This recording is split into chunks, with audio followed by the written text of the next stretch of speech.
It was past midnight when I decided to take the long stretch of Highway 9. The road ahead was endless, flanked by dense trees, their shadows stretching like claws across my windshield. My car radio crackled, then died. I sighed. I wasn't superstitious, but the emptiness of the road made every sound feel alive. Half an hour in, I saw a gas station flickering in the distance. Its sign buzzed faintly, Daniels Station, last stop before miles of desert. I slowed down. The pump lights were dim, and the windows fogged up from the cold. A lone attendant, old and hunched, waved at me. I parked. The door creaked as I stepped out. The air smelled like gasoline mixed with damp earth. "Evening," I said. The man barely looked at me. His voice was a rasp. "You shouldn't be here." I laughed nervously. "Just filling up, long drive ahead." He shook his head. "Some roads, they take more than just time." I didn't understand, but I ignored it. As I pumped gas, I noticed movement in the reflection of the windows. A shadow standing far behind me among the trees. I turned, but nothing was there, just the empty highway stretching endlessly. Inside the small convenience store, the shelves were half empty, the fluorescent lights flickering. A radio played static. Then a voice cut through. "Don't stop, don't look back." I froze. No one else was there. The old man stood silently behind the counter, watching. I paid quickly, feeling uneasy. Back in the car, I glanced at the rearview mirror. My headlights illuminated something on the road. Another car, parked, but no one inside. Its engine idled. Then in the darkness, I saw figures walking along the highway. They moved slow, almost gliding, their faces pale and blurred. I tried to drive past them. The engine sputtered. My lights flickered. Panic rose. One figure stepped onto the road. I slammed the brakes. It didn't move, just stared. Its eyes hollow. I shifted gears, heart pounding, and drove.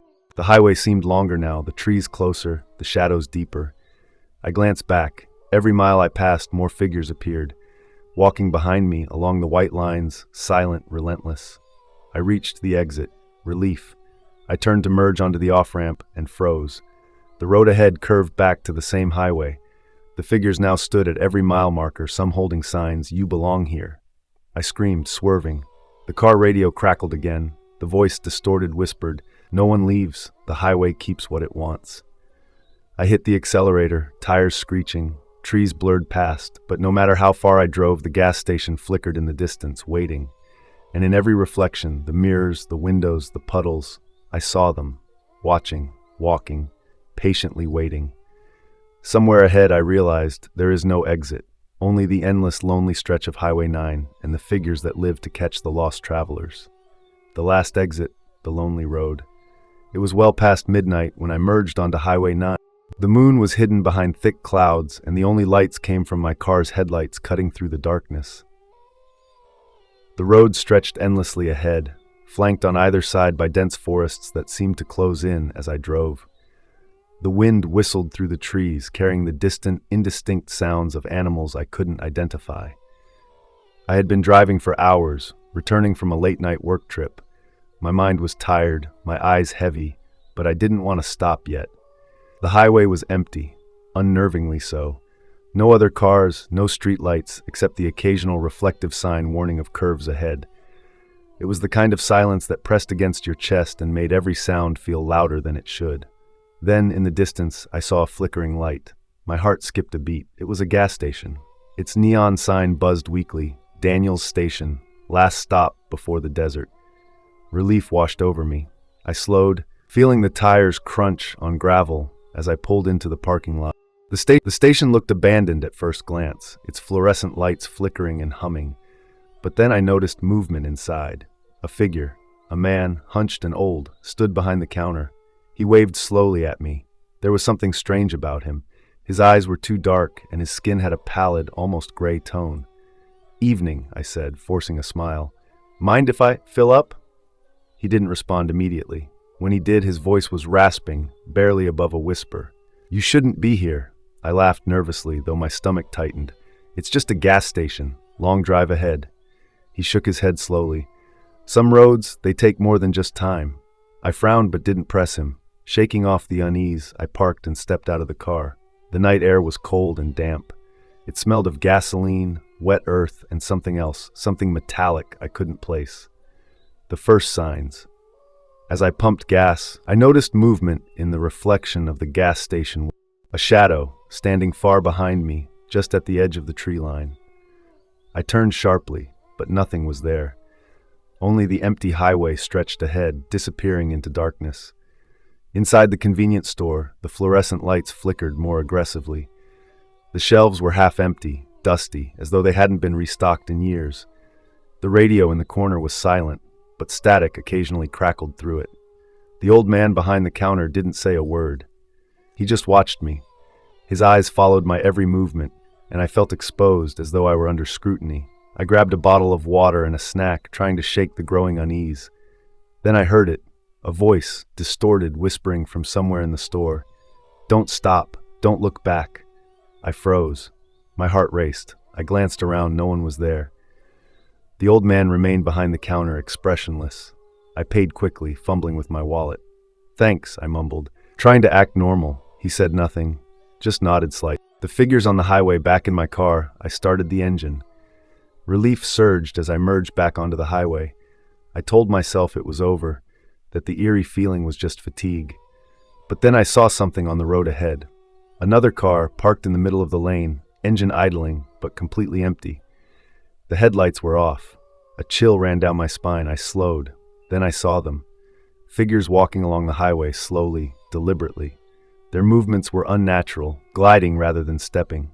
Their faces were pale, blurred, distorted, as if I were seeing them through fogged glass. I tried to accelerate past them. The car engine stuttered. My lights flickered. One figure stepped directly onto the road. I slammed on the brakes. It didn't flinch. Its eyes, hollow, empty, yet somehow piercing. I shifted gears and pressed the accelerator. Heart hammering, I glanced at the rearview mirror. More figures had appeared behind me. No matter how fast I drove, they were there. Always there. The endless highway panic set in. Every mile I passed, the highway seemed longer. The trees pressed closer, their shadows deepening into dark shapes that moved when I wasn't looking. I tried to call for help, but my phone had no signal. Every road sign was just numbers fading into darkness. The figures didn't chase me, they just walked. Always appearing along the sides, sometimes in the middle of the road, waiting, watching. Occasionally, one would hold up a hand, palm out, or a sign with a single word, "Stop." I shook my head, telling myself it was a hallucination. I was tired, sleep-deprived. But the sound of footsteps outside my car, moving in time with me, told me otherwise. The exit that wasn't. Eventually, I reached an exit. My heart leapt. Relief. Freedom. I turned to merge onto the off-ramp and froze. The road curved back to the same highway. Ahead, the gas station flickered in the distance like a lure. Every mile marker held a figure, standing motionless, staring. Some carried signs, "You belong here." I swerved in panic. My car fishtailed, tires squealing. The engine protested, but I forced it forward. The highway stretched endlessly, repeating itself like a broken loop. I realized then there was no exit. The figures were patient. The highway claimed anyone who dared enter after midnight. Trapped in the loop, hours, or maybe minutes, passed. Time lost meaning. Every turn, every mile, every shadow felt the same. My fuel gauge dropped, though I hadn't driven far. The radio crackled to life, the distorted voice whispering, "No one leaves. The highway keeps what it wants." I saw movement in the rearview mirror again. The figures were closer now, walking in perfect rhythm with me. Hollow eyes fixed on me. One figure appeared in my back seat, motionless, pale hand resting on the edge of the seat. I screamed, slammed on the brakes. The figure vanished, but another appeared in its place, and then another, until I felt surrounded, trapped, driving alone, yet never alone. The last exit. The sun started to rise, or maybe it didn't. The sky remained gray, the clouds low, suffocating. The highway stretched endlessly, the gas station's flickering light mocking me in the distance. I tried to close my eyes, tried to sleep, but the sound of footsteps, whispers, and the engine's tremble never ceased. The highway had taken me, and it wouldn't let go. Somewhere ahead, I realized the truth. The highway didn't just take travelers, it collected them. Each figure I saw, each shadow was someone who had entered after midnight. The road itself was alive, a predator, patient and eternal. And now, I was part of it. I pressed the accelerator one final time, screaming into the darkness, knowing that no matter how fast I drove, no matter how far I went, the highway would always be there, waiting, watching, and one day, someone else would see a flickering light in the distance and think, I can stop there. I can rest. I'll be safe. But there is no safety on Highway 9. There is only the road, the figures, and the endless, lonely stretch of darkness. The last exit, extended version, a strange companion.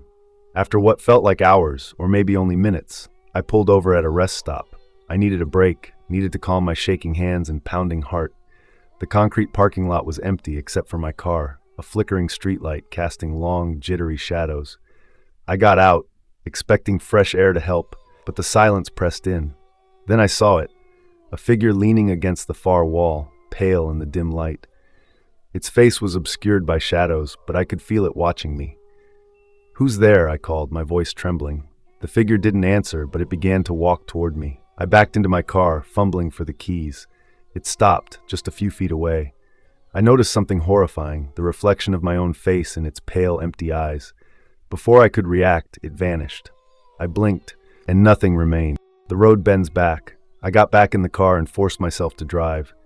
Every mile, every turn, felt repetitive, like I was moving through a distorted loop. Trees leaned closer, their branches scraping the roof. Shadows twisted in impossible ways. I passed mile markers again, ones I had passed before, I was sure of it. The figures appeared more frequently now, some standing on the side of the road, some in the middle, their hollow eyes reflecting my headlights. The radio crackled again. The same distorted voice. "Why do you run? You will stay. We all stay." I slammed my hands on the steering wheel. My reflection in the rearview mirror looked wrong. Eyes too wide, mouth too slack, skin pale as moonlight. For a moment, I couldn't tell if it was me or one of the figures. The hitchhiker exhausted and desperate, I slowed near another pull-off, hoping to get my bearings. A young man appeared suddenly on the roadside, thumb out. He looked normal. Too normal, almost painfully bright against the darkness. "Need a ride?" he asked. I hesitated, then nodded. He climbed in silently. His eyes were unnaturally calm, scanning the road ahead, never at me. "Where are you headed?" I asked, trying to break the silence. "Just anywhere," he replied, voice soft, almost echoing. We drove in silence. Then slowly he began pointing out the figures by the side of the road. "They watch, they wait. Some are kind, most are hungry." I laughed nervously. "Hungry? What do you mean?" He didn't answer, only smiled faintly. Then he whispered, "They take what they want. You're already theirs, but maybe tonight they'll let you run a little." I felt my stomach drop. The radio static grew louder, swirling, as if responding to him. Outside, the trees bent unnaturally. Shadows reached out toward the car. The first attack. Without warning, a figure stepped in front of the car. I slammed the brakes. Tires screeched. The young hitchhiker was gone. In its place, the figure pressed against the windshield, hands slamming, face hollow, screaming silently. The engine roared, but the car wouldn't move. I could hear footsteps all around, scraping, pattering, as though hundreds of them were surrounding me. I tried to open the door. Locked. I finally noticed the signs I had missed before, nailed to trees. "You belong, don't turn back, the highway takes all." I realized then that the figures weren't just walking, they were claiming. The endless chase. After what felt like hours of screaming, pushing, and slamming the car into gear, I managed to force the vehicle forward. I drove faster than I ever had, heart racing, lights flickering. Every mile marker I passed had a figure standing, waiting. Some were closer now, walking alongside the car, almost matching its speed. Others appeared in the distance, silhouettes stretching impossibly, gliding over the asphalt. I could no longer tell reality from hallucination. My reflection in the rear-view mirror was screaming back at me. I screamed harder, gripping the wheel, trying to stay awake, stay sane. The highway bent unnaturally. Curves that shouldn't exist appeared. Trees grew taller, shadows elongated and twisted, merging into monstrous shapes. The road itself seemed alive, narrowing, stretching, folding back onto itself. The gas station returns. Just when exhaustion threatened to overtake me, I saw it again. The flickering gas station in the distance. Relief mixed with terror. I tried to steer away, but the road curved again. No matter how hard I turned, the station was always ahead. I pulled into the lot, desperate. The old attendant appeared behind the counter, unchanged, pale, ancient. "You're back," he rasped. "It never lets anyone leave." I pleaded. "There has to be a way out. I need to get out." He shook his head slowly. Some roads, they are alive, they feed on fear, they collect the lost. You're not leaving. I glanced outside. Figures had appeared in the lot, surrounding the car, their hollow eyes fixed on me, faces blank but filled with hunger. The last exit, I started the car, trying one last time to escape. The radio crackled. The voice was clearer now, almost human. Run. Run fast, but know this, the road never ends. I pressed the accelerator. The highway stretched ahead, endless. I saw my reflection in the rearview mirror, twisted, pale, screaming silently. The figures glided alongside, reaching, whispering, demanding.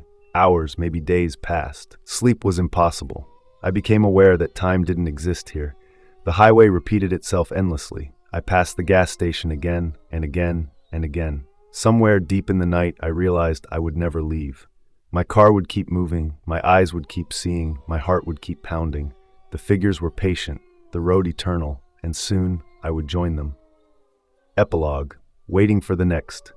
They say Highway 9 has a last exit, but it's a lie. Anyone who drives past midnight, anyone who sees the flickering gas station, becomes part of it. Sometimes I see a car approaching in the distance. Bright headlights, empty road. I watch as it slows, thinking it's safe. I wait silently, knowing it's my turn to whisper in the radio, "Don't stop, don't look back," because the highway never forgets, it only waits, and it always collects the lost.